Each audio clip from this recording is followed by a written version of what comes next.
तो राम राम, राधे श्याम, भक्ति भावित रेणु रस्तोगी चैनल में मैं आपका स्वागत करती हूँ। तो जिनका आज जन्मदिन है उन सभी को हार्दिक शुभकामनाएं, और जिनकी मैरिज एनिवर्सरी है उन सभी को भी हार्दिक शुभकामनाएं। तो आशा करती हूँ कि आप सब कुशल मंगल होंगे। तो आज की वीडियो रहने वाली है आप सभी को मोक्षदा एकादशी की हार्दिक शुभकामनाएं। तो आज के दिन जो ये मोक्षदा एकादशी है, तो बैकुंठ के जो दरवाजे खुलते हैं तो वृंदावन में वो भी आज ही के दिन मोक्षदा एकादशी पर खुलते हैं। और जो हमारे शास्त्रों में गीता आती है, भगवत गीता, तो उसमें हम कृष्ण महाभारत में का जो युद्ध हुआ था तो वो भी ज्ञान का उपदेश दिया था कृष्ण जी ने। तो वो भी आज ही के दिन यानी कि मोक्षदा एकादशी के दिन दिया था। तो गीता की भी पूजा की जाती है, जहाँ गीता का मतलब जैसे रामनवमी पे जुलूस निकाला जाता है, ऐसे गीता जयंती मनाई जाती है, गीता जी का मतलब जुलूस निकाला जाता है, तो वो उसका भी विशेष फल प्राप्त होता है। तो सभी जगह ये बड़े उल्लास के साथ मनाया जाता है।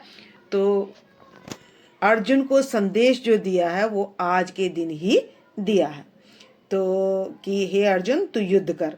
तो गीता इसी बात पर है कि अर्जुन को भगवान समझा रहे हैं और क्या कर्म है और क्या करना चाहिए और क्या नहीं करना चाहिए, ये ज्ञान गीता सिखाती है। तो और भक्ति के विषय में बताती है, अनन्य भक्ति किसको कहते हैं, हमारी भक्ति कितनी प्रकार की है, तो भक्ति का वर्णन भी हमारी गीता में आता है। तो मैंने सार रूप में आपको ये बता दिया है। और अब इसके बाद हमने क्या करना है, मोक्षदा एकादशी पर सबसे हमने पहले पीला कपड़ा चौकी पर विराजमान कर लिया है, और आपके जुगल जोड़ी जो भी आपके घर में है आप उनको विराजमान कर लें, जैसे कि मैंने विराजमान कर लिया है। तो अब मैं इन सबसे पहले क्या करूँगी, यहाँ पर लक्ष्मी नारायण भगवान को चौकी पर विराजमान कर लूँगी, गणेश जी को तिल का आसन देकर विराजमान कर लूँगी। तो भक्तों, हमने कुशा से अपनी लड्डू गोपाल जी का छींटा लगाकर शुद्धिकरण कर लिया है। वैसे तो स्वच्छ करके ही बिठाते हैं, लेकिन फिर भी हमने पुष्प से या कुशा से शुद्धिकरण कर लिया है। तो मैंने करा यहाँ से पुष्प से, और सभी का शुद्धिकरण हो चुका है। और यहाँ मैंने कलश की स्थापना कर ली है। तो मैंने इसमें गले तक सादा जल मिलाकर उसमें गंगा जल मिला लिया, और एक सुपारी, एक सिक्का, लौंग का जोड़ा लेकर कलावा बांधकर मैंने यहाँ पर कर लिए कलश की स्थापना, और उस पर विराजमान कर दिया नारियल। तो चाहे तो आप अखंड दीप भी जला सकते हैं और या नारियल। और यदि आप नारियल चढ़ा रहे हैं, यहाँ पर रख रहे हैं, तो आप दीप यहाँ पर अखंड दीप जरूर जला लें, क्योंकि ये मोक्षदा एकादशी सबसे बड़ी एकादशी है। तो भक्तों, बात कर लेते हैं मार्गशीर्ष महीने के शुक्ल पक्ष की एकादशी का नाम मोक्षदा एकादशी है। इसको बैकुंठ एकादशी भी बोलते हैं, और ये कई नामों से जानी जाती है।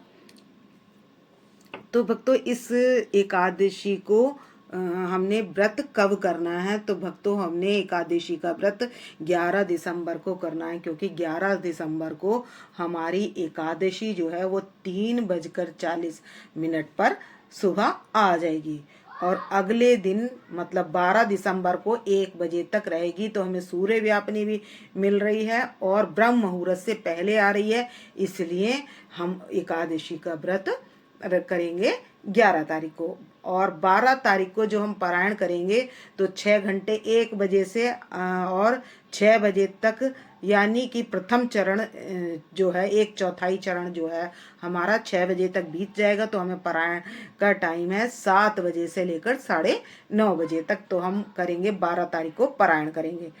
तो इस तरीके से हमने एकादशी का व्रत करना है। और भक्तों, इस एकादशी में तो एकादशी का नियम है कि हम जो है क्या है, 10वीं को शुद्ध हो जाएं और क्या करें, सात्विक भोजन करें और शाम को भोजन ना करें। और अगले दिन हम गंगा जी या किसी भी नदी का जल डालकर बाल्टी में तब स्नान करें। चाहे आप आंवला डाल लें, क्योंकि इस महीने में मार्गशीर्ष महीने में आंवले की भी पूजा होती है, और तिल भी डाल सकते हैं आप, आंवला भी डाल सकते हैं, और गंगा जल भी डाल सकते हैं। तो शुद्ध होकर अपने मंदिर में लक्ष्मी जी का यानी का जो शेष नाग पर हमारे विराजमान है, ऐसी छवि का विष्णु भगवान का पूजन करना है लक्ष्मी जी के साथ। तो इस तरीके से हम कर लेंगे उनका पूजन। और यदि विग्रह स्वरूप है तो आप अपने लड्डू गोपाल जी का भी इस तरीके से पूजन कर लेंगे और सभी को पहना लेंगे तुलसी माला और फूलों के हार पहना लेंगे। और अब मैं लगा लूँगी सभी के तिलक। तो भक्तों, हमने जो है गणेश जी को तो वाइट जनेऊ धारण करा देंगे और अपने जो विष्णु भगवान है उनको येलो जनेऊ धारण कराएंगे। तो मैंने वाइट जनेऊ गणेश जी को कर दिया है और येलो जनेऊ हमने अपने विष्णु भगवान जी को अर्पित कर दिया है। और अब तिलक के लगा लेंगे सभी के। तो विष्णु भगवान के मैं लगाऊंगी चंदन से तिलक, और राधा रानी के और लक्ष्मी जी के लगा लेंगे हम रोली से तिलक, और गौ माता के भी लगा देंगे, और अपनी राधा रानी के भी लगा देंगे। तो हमने विष्णु भगवान जी के लगा दिया है चंदन से तिलक, और यहाँ पर हम बुक का भी पूजन कर लेंगे और यहाँ पर भी सभी को वस्त्र अर्पण कर देंगे। तो मैं कलावा रूपी वस्त्र सभी को अर्पण कर दूंगी।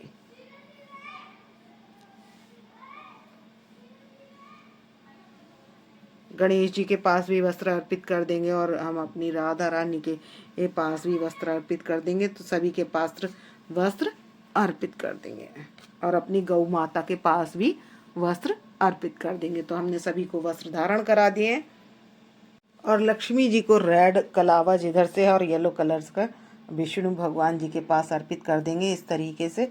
तो हम लक्ष्मी माता को भी वस्त्र इस तरीके से पहना देंगे। तो भक्तों, पूजन हो चुका है। आप या तो दीप अखंड दीप जलाना चाहें तो मिट्टी का जला सकते हैं, तो आप पीतल का भी दीप जला सकते हैं और मिट्टी का भी दीप जला सकते हैं। और मिट्टी का दीप यदि आपने जलाया है पहले, तो अगर हर बार तो आप उसी को धोकर दोबारा भी जला सकते हैं। तो मिट्टी का दीप जो आपने पहले जलाया आप उसको धो लें और उसको धोकर भी जला सकते हैं। तो अखंड दीप जो हम मिट्टी का जलाते हैं, तो मैं हर बार ऐसे ही करती हूँ, जब उसको धो लेती हूँ मैं एकादशी के बाद, और उसको फिर अगली एकादशी पर अखंड दीप जला लेती हूँ। तो अगर आपके पास कमल का पुष्प ना हो तो वाइट पुष्प के ऊपर गुलाब के पुष्प रखकर आप लक्ष्मी माता के पास चढ़ा सकते हैं और राधा रानी के पास तो मैंने चढ़ा दिया है इनके पास पुष्प। और अब रख लेंगे मेवा और इनके भोग के लिए फल। तो सभी के पास हम फल अर्पित कर देंगे और लक्ष्मी जी के पास रेड फल अर्पित कर देंगे और राधा रानी के पास हम रेड फल अर्पित कर देंगे। तो आपके पास मौसम के जो भी फल हों आप उसका वो आप अर्पित कर सकते हैं। तो हमने सभी के पास फल अर्पित कर दिए हैं। ये ले लिए मैंने पंचमेवा, और आप मखाने की खीर बना सकते हैं, घर पर बर्फी भी बना सकते हैं और शकरकंदी का हलवा भी भोग लगा सकते हैं। तो बहुत सारी चीज़ें हैं और मैं इस शॉर्ट वीडियो भी डालती हूँ और लॉन्ग वीडियो भी भोग की मैं डालती हूँ। तो आप मेरे चैनल पर वहाँ जाकर देख लें। और अब क्या करेंगे, हम ले लेंगे संकल्प के लिए कुछ पैसे ले लेंगे और ले लेंगे दक्षिणा। तो दक्षिणा के पैसे लेकर और पुष्प लेकर हम अब इस तरीके से कर लेंगे संकल्प की क्या कि भरत खंडे जम्बू दीपे भरत खंडे, जो भी आपका नाम है और जो भी आपका गोत्र है, तो कोई भी जो मनोरथ है आपका वो बोल लें और उस के लिए मैं ये व्रत कर रही हूँ या कर रहा हूँ। तो उसके बाद क्या करनी है, हमने कर लेनी है अब कथा। तो ये हमने बुक का पूजन कर लिया यहाँ पर और अब इसमें से बुक में से कथा कर लेंगे। पहले हमने जला लिया है दीप, तो पीले पुष्पों से हमने दीप जला लिया है, मतलब पीले पुष्प का टुकड़ा आप डाल लें और उस तरीके से ये दीप प्रज्वलित कर लें। और ये है तुलसी की लकड़ी का, तो आप इस दिन तुलसी की लकड़ी से दीप जलाकर आप विष्णु भगवान जी की आरती करें। मंदिर में भी आरती कर सकते हैं, मंदिर में हमारे विष्णु भगवान हैं। और यदि आपने चौकी पर विराजमान किए हैं तो आप चौकी पर भी, और आप चाहें तो सुबह और शाम दोनों टाइम की पूजा में भी तुलसी की बाती का प्रयोग कर सकते हैं।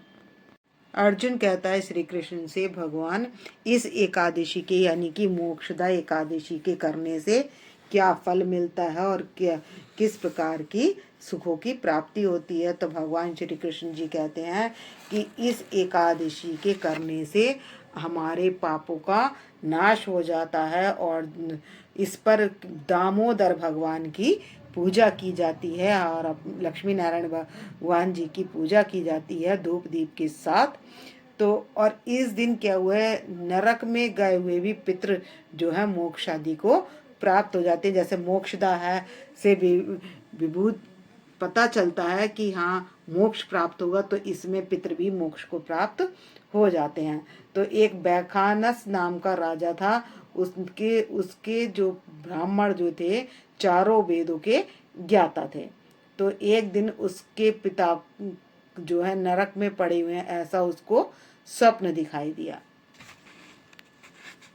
उसने स्वप्न में अपने पिता को व्याकुल देखा, तो उसने ब्राह्मणों को बुलाकर पूछा कि इसका क्या उपाय है जो मेरे पितरों को मोक्ष की प्राप्ति हो जाए। सभी विद्वानों ने सोच कर ये जवाब दिया कि हमें जो है किसी मुनि के पास चलना चाहिए। राजा मुनि के पास पहुंच गया और उसने अपनी सारी बात मुनि को बता दी और साष्टांग दंडवत करने के बाद मुनि ने उन्हें बताया, तो तुम्हारे पिता ने पाप कर्म के कारण नरक को प्राप्त हुए हैं और उन्होंने भेदभाव किया था अपनी रानी के साथ। बड़ी रानी के कहने पर भी दूसरी रानी को ऋतु दान नहीं किया था, तो पाप कर्म के कारण तुम्हारे पिता को नरक मिला है।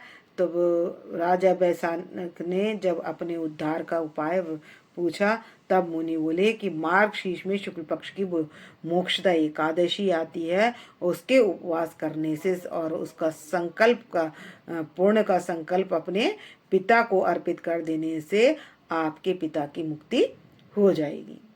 तो भक्त मुनि के अनुसार राजा ने वैसा ही किया और अपने व्रत करके संकल्प करके अपने व्रत का संकल्प करके अपने अपने पिता को दे दिया और तो पिता क्या थे, स्वर्ग को प्राप्त हो गए, यानी कि पिता को मोक्ष मिल गया और उस पुण्य के प्रभाव से उनकी मुक्ति हो गई। और अर्जुन जो मार्गशीर्ष शुक्ल पक्ष की एकादशी का व्रत करते हैं उनकी समस्त पाप नाश हो जाते हैं और कई गौओं का दान करने का फल भी उनको प्राप्त हो जाता है। और इस व्रत से उत्तम कोई मोक्ष देने वाला कोई दूसरा व्रत नहीं है और इस व्रत के पढ़ने से, सुनने से और सुनाने से अनंत फल मिलता है और मोक्ष देने वाली ये क्या व्रत चिंतामणि के समान है। इस व्रत से सभी मनोकामनाएं पूर्ण होती हैं। अर्जुन तब कृष्ण ने कहा, अर्जुन इंसान की प्रबल इच्छा होती है कि वो मोक्ष प्राप्त करे, तो इस मोक्ष प्राप्त करने के लिए मोक्षदा एकादशी का व्रत करने से स्वतः ही मोक्ष की प्राप्ति हो जाती है। इस व्रत को श्रद्धा भाव से करते हैं तो उनका तो कहना ही क्या है। जो अब अपने संकल्प के पैसे लिए हैं और पुष्प है वो हम अर्पित कर देंगे गणेश जी के पास या विष्णु भगवान जी के पास। तो ये पैसे मैं अर्पित कर दूंगी। तो आप दक्षिणा में कुछ भी रख सकते हैं, जो आपकी श्रद्धा हो आप उसको रख सकते हैं। तो मैं अपने विष्णु भगवान के पास ये अर्पित कर दूंगी। और इस बुक में है, एकादशी बुक में है 26 नाम एकादशियों के, तो ये भी हम ले लेंगे क्योंकि हर एकादशी बहुत फल देने वाली है। तो एकादशी के नाम से भी बहुत फल प्राप्त होते हैं। और इसके बाद कर लेंगे हम आरती। तो भक्तों जैसे गर्भ गीता है, आप इसका दान भी कर सकते हैं और बच्चों में बांट भी सकते हैं। और इस तरीके से आप इसका गीता का दान भी कर सकते हैं और छोटे बच्चों में बुक्स वगैरह भी बांट सकते हैं और कॉपी पेंसिल किताब इसका भी दान कर सकते हैं। तो भक्तों अब कर लेंगे हम आरती। तो आरती करेंगे हम घंटी बजाकर और इसके बाद कर लेंगे हम गंगा मैया की आरती। तो तुलसी माँ की आरती एक आप घर में तुलसी मैया की आरती कर लें और एक कर लें गंगे मैया की और गणेश जी की। तो आप 3-4 आरती अवश्य करें। तो ओम जय गंगे माता मैया जय गंगे माता, जो नर तुमको ध्याता सो नर तर जाता। ओम जय गंगे माता पुत्र सगर। तो सभी को पुष्पांजलि अर्पित कर देंगे। पुष्पांजलि अर्पण करूं ग्रहण करो माँ, आज कृपा दृष्टि अवलोकी शरण पड़े की लाज। तो हमने ये 3 बार बोलना है, उसके बाद पुष्पांजलि अर्पित कर देनी है।